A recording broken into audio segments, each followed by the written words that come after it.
Distinguished media colleagues, we are in the home of Lofa County Senator Zargo to comment on some trending national issues. As you will be aware, he's just returned from the county. There are some trending issues too from the county too as well he would like to speak to. Welcome to the press, Senator. Thank you very much for having me, and welcome to my home. Okay, Senator, to begin with, we are aware that you just returned from Lofa County. You care to tell us a little bit about your trip to the county? What are some pressing issues you observed as it relates to your people? No, obviously, again, like I said, thank you for having me, and you are welcome to my home on this Sunday morning. Yes, I went to Lofa, as I have always done. This time around, unlike the previous one before this, I have gone on the issue of the Lofa Road. But this time, I have gone in appreciation of the steering committee and the players, the role they play by winning the trophy. So we've gone to Lofa to present a trophy to our people and to celebrate with them. It was a very good program. Lofians over the years have yearned for this cup.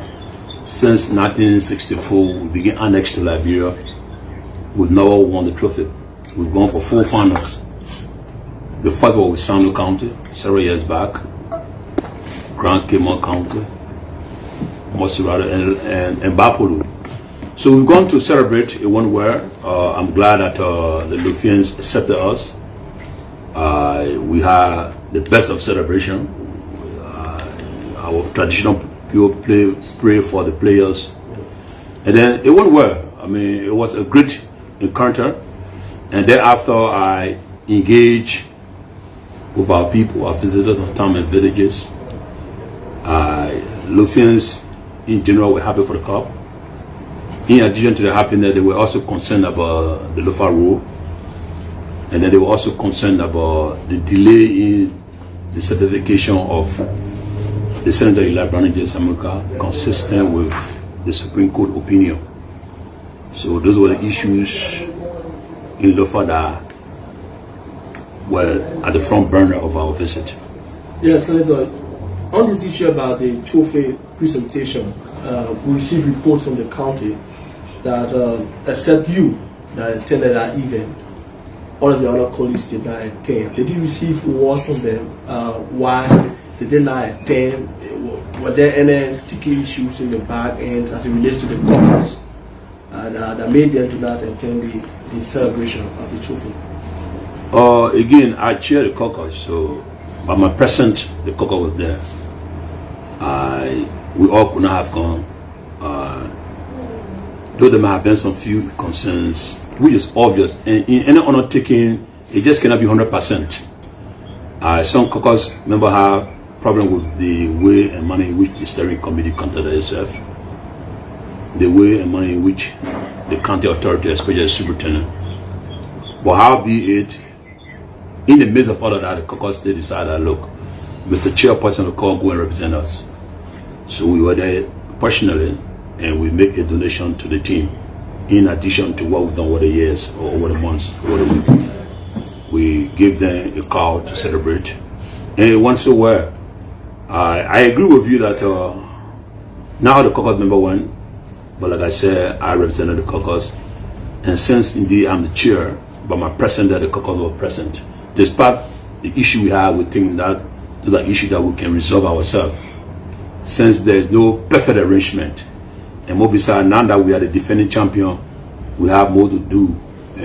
We will get back on the drawing board to ensure that those issues that the caucus have with the steering committee, those issues the steering committee have with the caucus, those issues we have with the county authority be resolved going forward. Now, finally, from my end for now, as it relates to the county, you've been one person who has been advocating for the Lofa Road.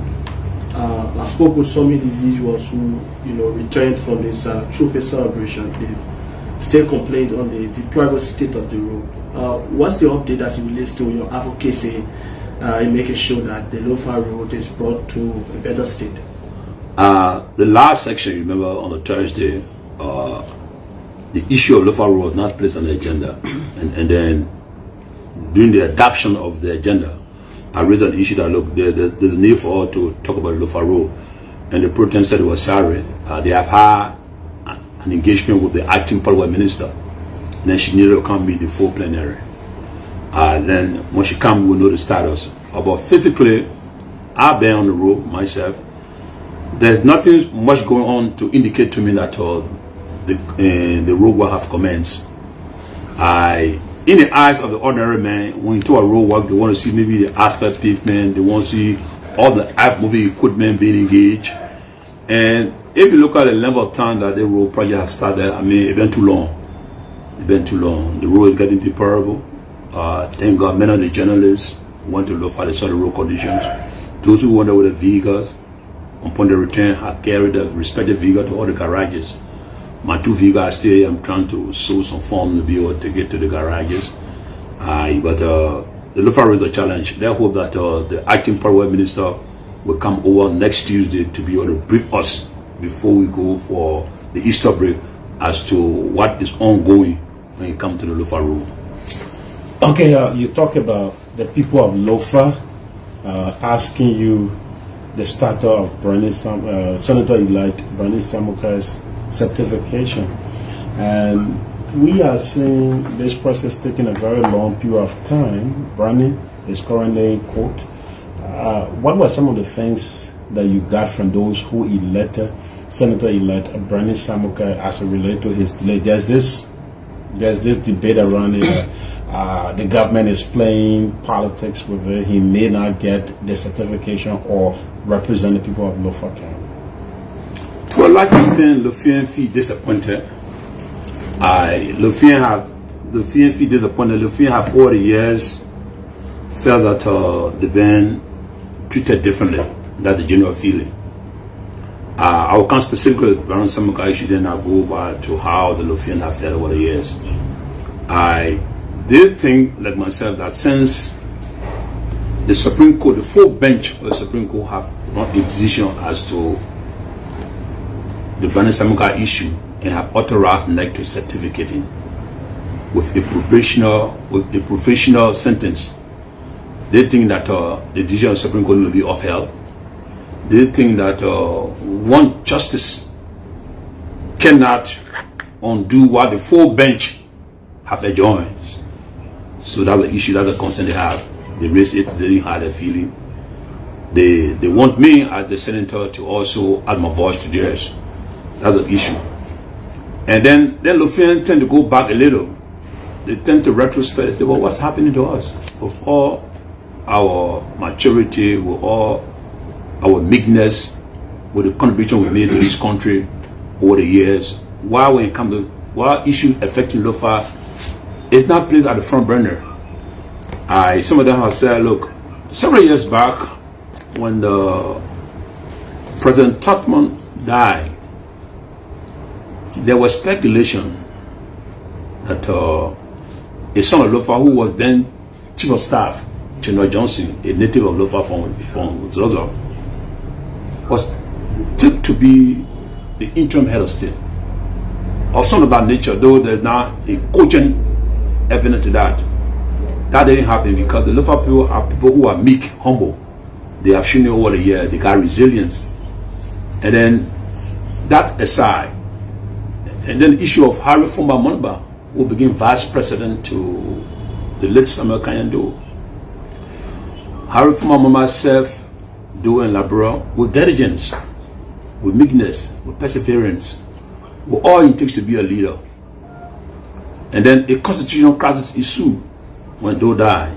So there were arguments that when the head of state died, the vice head of state takes over, and that didn't happen too. And then Harry Mamba died in the steward death in the state. The former vice president, a native of Lofa from Kolamo district. Then again, this time, another time around again, a son of Lofa, Joseph Imambweka, also served Ellen Johnson for 12 unbroken years with diligence, perseverance, meekness. I mean, one time the doing of the diplomatic corps in Liberia, the Guinean ambassador, said that many vice presidents in West Africa need to take an example from Joseph Imambweka because he was orderly. He and the president went a long way. And the story in West Africa about Vice President and President now doing too well is well documented. But for Ellen Johnson Sullivan and Joseph Imam-Bokar, that was a perfect relationship. As a result of that, Lofa in the number will always vote for anyone that the Unity Party put up in Lofa County, whether representative or senator. There were only two persons that broke that record on the late Eugene Farakpaka from the Liberty Party that won a representative position in Fuya District. And your Homo 7, IF2 from the Liberty Party won a senatorial position. Man of that, all the other candidates were from Unity Party. Lofians supported Unity Party with all their heart, all their souls, all their resources, all their might. They supported the Unity Party. And that support was because Unity Party had Joseph Imam-Bokar as their vice president. Hoping that with that kind of support, one of these days, one of the session club, at least the Unity Party, stroke Ellen Johnson will support Joseph Bokar. And that didn't happen again. I mean, what transpired for that election is well documented in Liberia. So looking at saying, well, what's happening with us? So they're not too happy. There's concern about that. So the issue of Brandon Samukai, so they tend to say, wait a minute, is this thing calculative? Is this thing intentional? Is this thing against us? So in my earnest opinion, I think as a country, we need to look at it critically.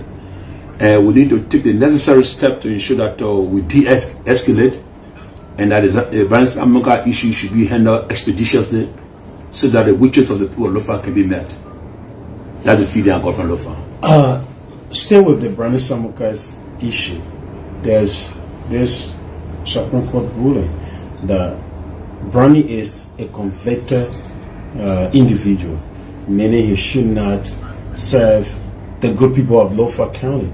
Lofa should not have a convicted individual serving them as senator. That's the debate around it. And you also preach on equity. You talk about corruption.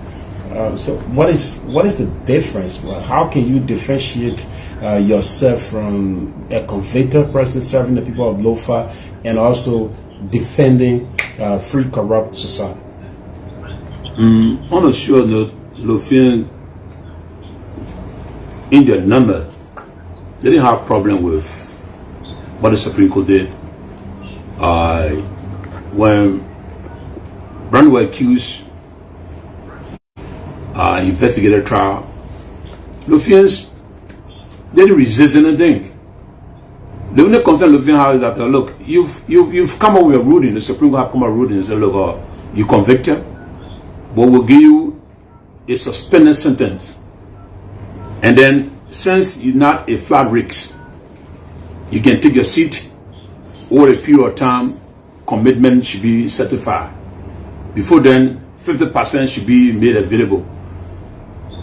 And then you give it 6 months. So in my election-related issues, prior to this election, the Chief Justice has said that election-related issue will be given preference.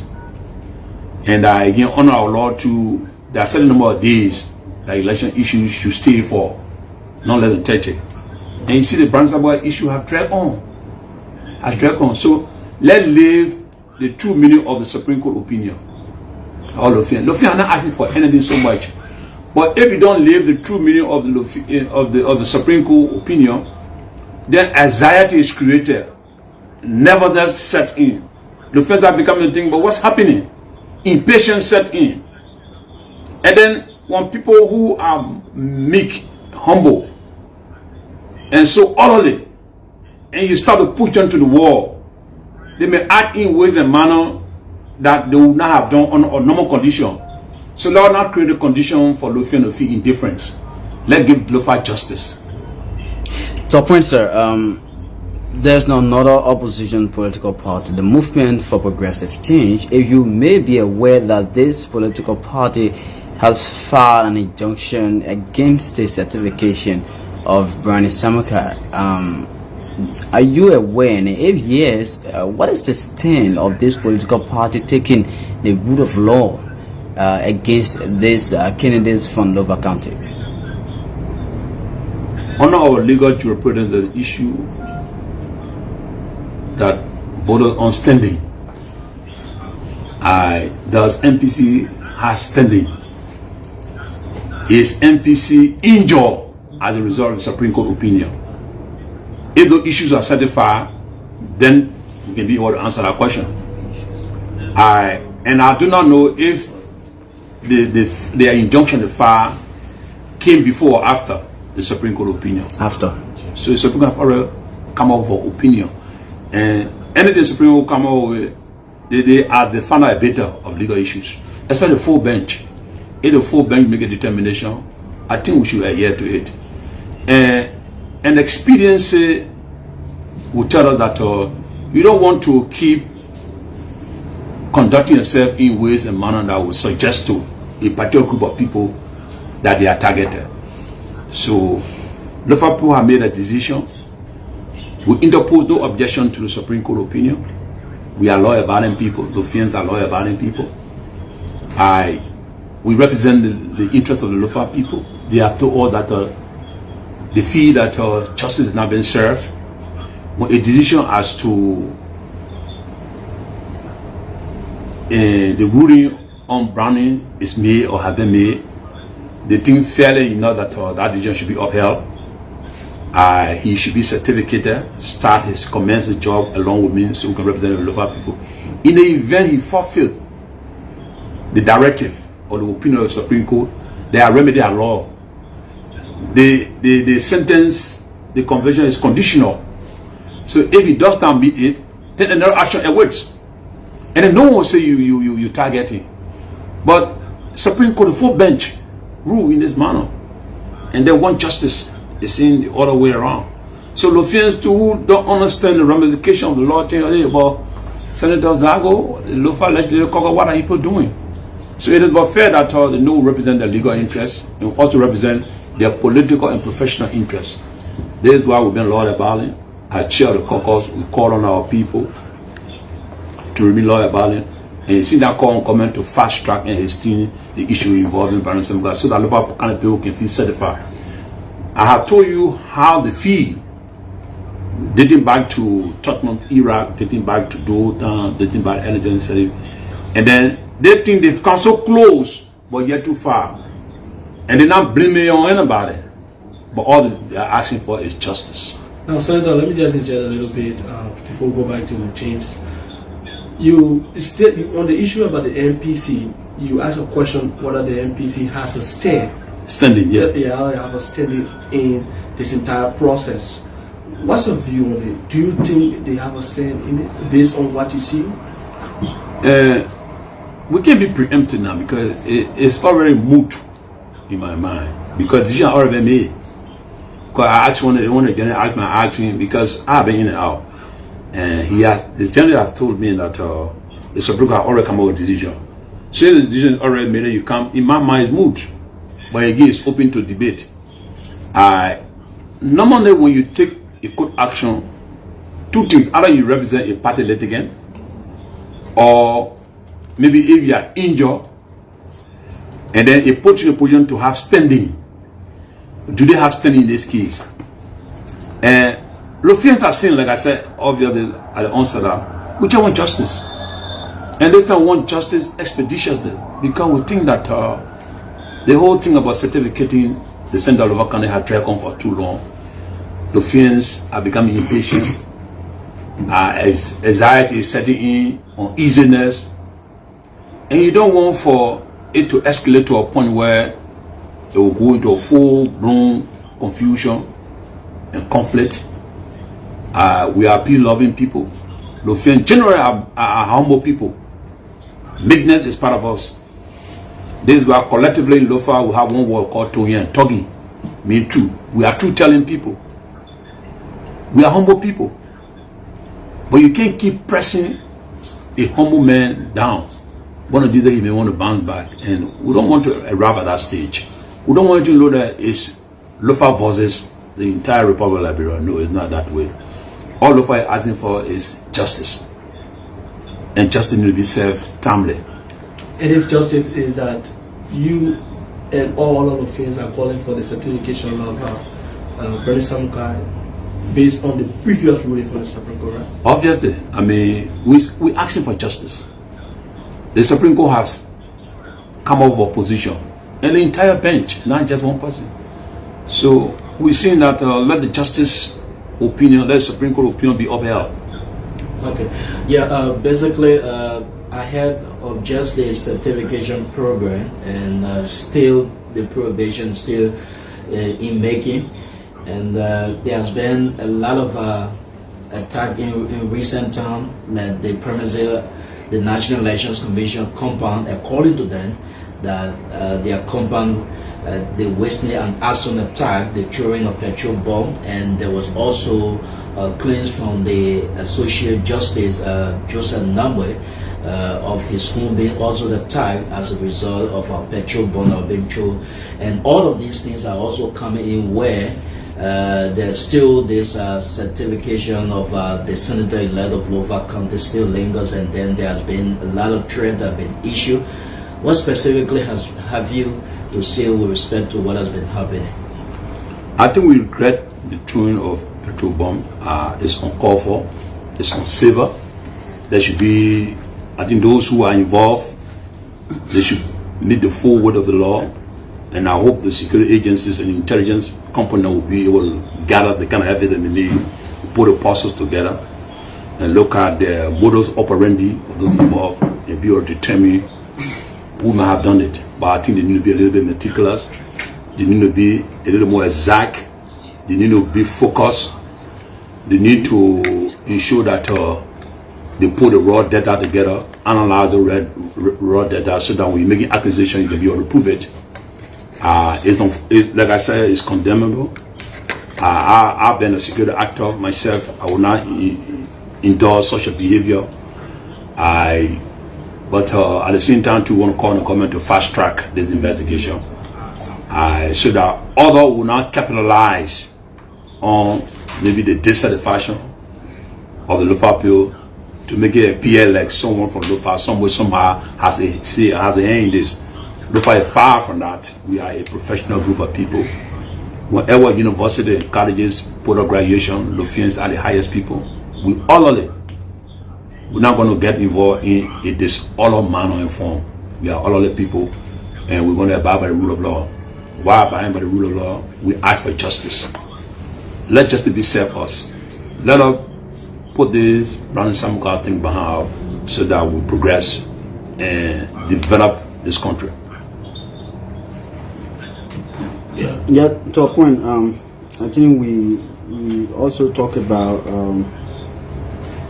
the recent waves of discoveries of armed robberies and as well as cops. Looking at the security sector of the country, where you've seen a couple of people being found dead. I mean, you has a little bit of an idea when it comes to how the security of the country should be like. Specifically, what do you think you can tell the Liberians, or what is that should be necessary to be done? It's a concern to find that there's an increase in armed robbery. It's a concern that you woke up, you see maybe questionable death, and that's a challenge to our security sector, and we hope they can raise up to it. But if you follow my involvement for a long time, I've said again and again that we have a challenge when it comes to our security sector. We've not met our benchmark. When the international partner leaving the country after having been engaged for a number of years, make a projection along with the security actor that by now we shall have a law enforcement who is the first line of defense. We shall have a strength of about 8,000 plus a man.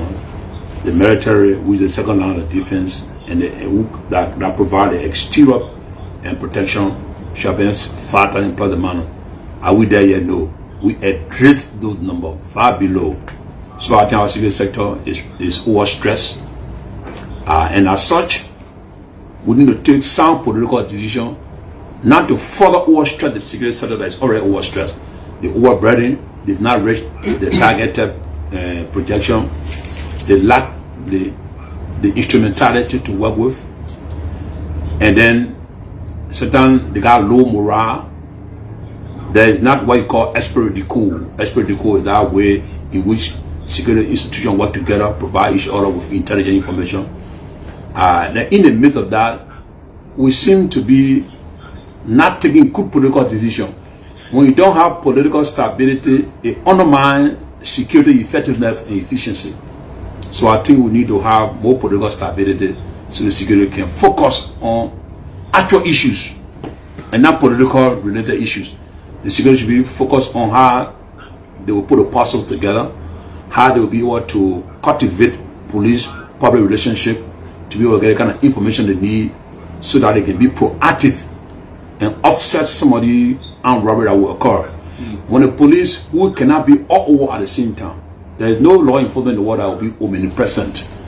Omnipresent in law enforcement meaning you somewhere all of the time.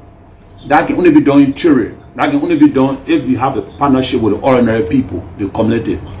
So if the police is less involved in issues that are political related, or law enforcement institutions are less involved in political related issues, if political decisions are not made in a way and manner that will overstretch them, they can focus their attention on the core issues. The core issue is to create an enabling security environment so that investors will feel satisfied, so that brain can feel good, so that we don't need to, or I don't need to become, not many like will be able to afford to get current, to get light. So then, if we make good political decisions that keep the stability, law enforcement institutions will focus on the core issue that they were created for. Okay, so in relation to this similar Brandon Samukai issue, and there have been a lot of things associated with it, and specifically from the Secretary General of the Opposition Unity Party, and this is why he wrote, he said, "Dear National Elections Commission, we understand the plot, but try it and you will see what going to be the end result." And predicated on this post, Moore has been invited by the Liberia National Police, has been declared a wanted man. And then also in recent time, on the appearance of one of their colleagues from Lofa County, the representative Francis Yumaling, made similar threat, especially voters on the certification of Brandon Samukai, saying that if Brandon is not certificated, that could also lead to an interim government, specifically with the CDC. And on that basis, he's also been invited by the National Security Agency. With all of these comments that have been associated so far coming from folks within the opposition, what are you to say with respect to that? I think the CPP have taken a position, and we stand by that position. I morally obvious the Secretary General of the Unity Party, a party from West Kamet, Brandon Samukai, and understandably, one of the member of the Lofa Legislative Caucus is said to have made a comment. I have not heard myself. I would think that the Winston Churchill once said, "They rather jaw than war." So to have jaw is to ensure that we all are treated equal. But again, that will in no way justify anyone getting involved in conduct or action that will undermine the peace of this country. This is why I said earlier that we need to fast track issues involving running certification so that you de-escalate some of the tension in the country. The kind of political decision we take point to the kind of security environment we have. So I would think that the Supreme Court decision need to be upheld. The certification of the senator elect should go ahead. And then if within the time frame that the Supreme Court came up with, those conditions that is set, if they are not met, understandably, if another action is taken, Lofa will say yes. At least the Supreme Court opinion was upheld. I don't support the throwing of petrol bomb. I condemn it. It's uncalled for. It's uncivil. We've had our own experience. We went through war years. I remember just after the war, what happened on Kirish 2 with Larry. Petrol bomb, don't pick and choose. You may throw it. You don't know who will be there. So I would want to challenge and admonish the security institution to be diligent, to be steadfast, to be thorough, to be more involved, let them analyze the informations, let them gather the kind of facts they need to gather, let them put the raw data together, let them visit the various scene, look at how it was conducted, that is the modus operandi, let them talk to witnesses, let them do what you call long-term investigation and not just jump to conclusion. I would think these kind of issues need to be thoroughly handled by professional people, not amateurs, so that when they come out with a conclusion, at least when the conclusion need to be discussed. Years back, when I in law enforcement, the kind of issue when they transpired, what happened is that discussions are held, those facts are brought, they are verified, analyzed by the technicians before an invitation or the rest is done. I don't think we need to hasten it. I don't think we need to make it look that is the bread and butter issue for now. We should do more background investigation and then let the political actors to get involved so discussions are done, so that action that will be taken will be seen to be action that will be transparent, fair, and orderly. That's my opinion on that. Yes, let's talk little CPP politics a bit. Of recent, there have been this debate about who becomes the standard bearer of the CPP. At one event, your kinsman, former Vice President Joseph Boakai, clearly stated that he's going to head the CPP ticket. It was the last graduation of the Cotiton. And then when Mr. Alexander Cummings had a retreat to the ANC in Buchanan, he also flourished his ambition to head the ticket of the CPP. There are some people who have the view that it's too early for people to be coming up to talk about, or whether they want to head the CPP or not. And some people say they reserve the right to come out to state as to whether they want to head the CPP or not. What's your view in regards to that? Everyone that form a political party want to be, so they have the right to say it. But the CPP got our own framework document, a document that myself was part of it, we crafted it. This year, 2021, by the end of this year, a determination as to who had the CPP will be made. So understandably, when those four male actors within the CPP, the ALP, the ANC, the Unity Party, and my party, the Liberty Party, when any of the candidates feel strong that they can head the CPP, they have the right to. But a determination as to who had the CPP will be made before the end of this year. How? And How? Oh no, we will have delegates from all of the constituency, delegates from all the districts. We will converge at a venue to be decided upon, whether it's in Lofa, whether it's in Nimba, whether it's in Bon County. And then the necessary convention will be here. There will be characteristics of a normal democracy, so that a candidate can issue that will better represent the aspiration of the Liberian people in the midst of what is transpiring. Liberian people want to change, and the CPP, in my earnest opinion, is sensitive to that. Though there are challenges, but among actors within the CPP, there are those who they consider forerunners. If you actually work within the CPP, and the CPP has to be sensitive to the plight of the Liberian people. The CPP will not operate in vacuum. I mean, if you do it, and if you do a sampling of opinion, if discussing with our people is anything to go by, if appearances and the applause that they receive is anything to go by, a program that we have organized and attended, when names are called, they will receive the biggest applause. If experience is anything to go by, the CPP will make a determination. And there are men within the CPP who think that Joseph Boakai stand a better chance. There are some who think that the other three stand a better chance. So that determination will be made, and the Liberian people will be factored into that decision. That decision will not be void of the Liberian people aspiration, dream, and hopes. One of the standard bearers in the CPP has already said clearly, Mr. Benonayu, that he will support a Joseph Boakai, standard bearership of the CPP. What's your take on that? Do you want the Joseph Boakai Stillborough shit? Well, obviously, again, I may not seem to be like I'm being biased or I'm being trouble. But if the four candidates, because one of the things that we want to use is to ensure that the four candidates among themselves and to just fast track the process. The four candidates among themselves will go in and isolate the area and make a determination. That will save all time and resources and money. So we don't have to going to all of the districts, all of the constituencies. When the four of them determine who they want, we're going to honor it. So wait a minute. So no, I didn't say chairpersons. I know what chairperson now.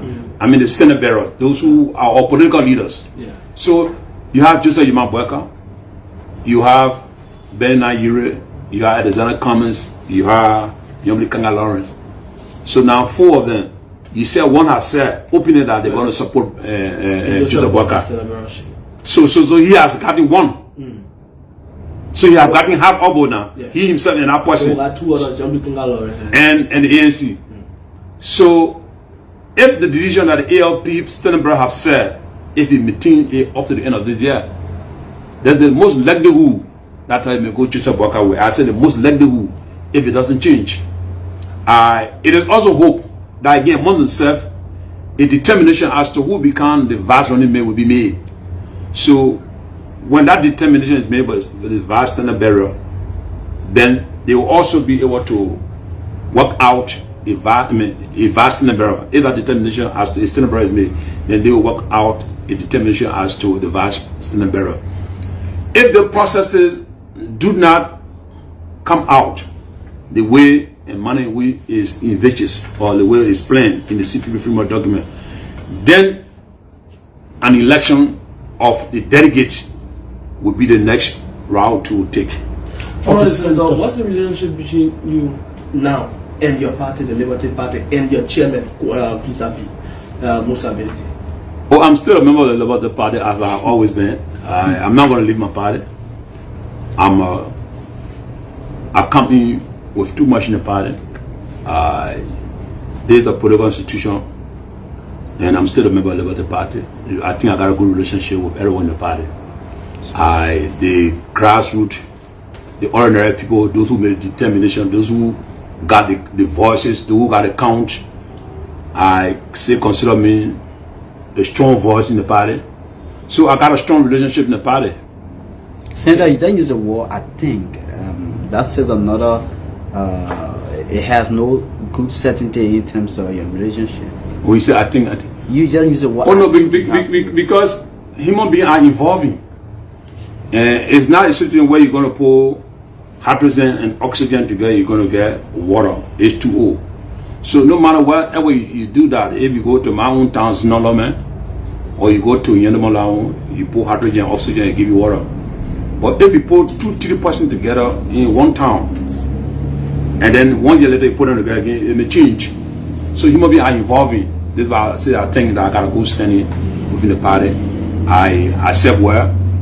My records as to the chairmanship of the party is well documented. And since you want to, when I became chair of the party, we all know we were high hit. The morale was low. There was no euphoria associated with politics. We've been defeated. We were devastated. We raised the issue. We went to the Supreme Court. The Supreme Court came up with an opinion and said the issue we raised was not egregious enough to overturn the result. We accepted it and we move on. And I took over at the time where that moment I took over up to most recent when I stepped aside for the survivability of the party. Okay, let's look at the same CPP ticket. You are no longer chairperson of any of the parties. So, meaning you are by the law, I think you should be a high-ranking member within the CPP. And we are going to election in 2023. You as an individual and a senator of Lofa County, who do you want? Let's forget about the voting. Who will you be campaigning for to hear the CPP ticket? let's be fair. Let your followers, the people in Lofa, let them know before the time. Who do you really want to see as the standard barrier or the head of the CPP ticket? Let's be fair to them.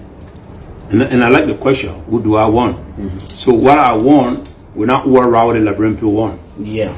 Yeah, and the Liberian people, from my own engagement, the opinion I'm getting from the opposition camp is that they think that Joseph Imaboka is preferred. That is the feeling that I'm getting from the Liberian people, my own engagement, and I interpose no objection to that. So you support a Joseph Boakai ticket? Obviously, I do support a Joseph Boakai ticket. Why are you not going for a party? You're still a barrier. We want to win. We want to win. We want to win an election. We have probably the strongest candidate ever in the history of other politics in Councillor Charles Walker-Bronsky. Okay. We did all we could. We projected Councillor Bronsky on 3 different occasions. We did not win. We thought our best moment was the last election. To the all who saw the Liberty Party, that was our best performance. It reminded me of the 2005 performance of Charles Bronsky, and then 2017. So we've gone 3 different times. If we are to win, let us be sensitive to what the Liberian people are saying.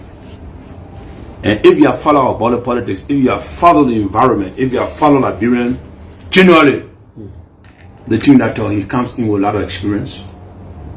He comes in with 12 good years of being a vice president.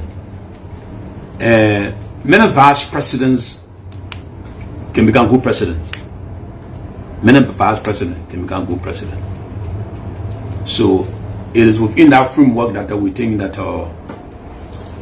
he should be preferred.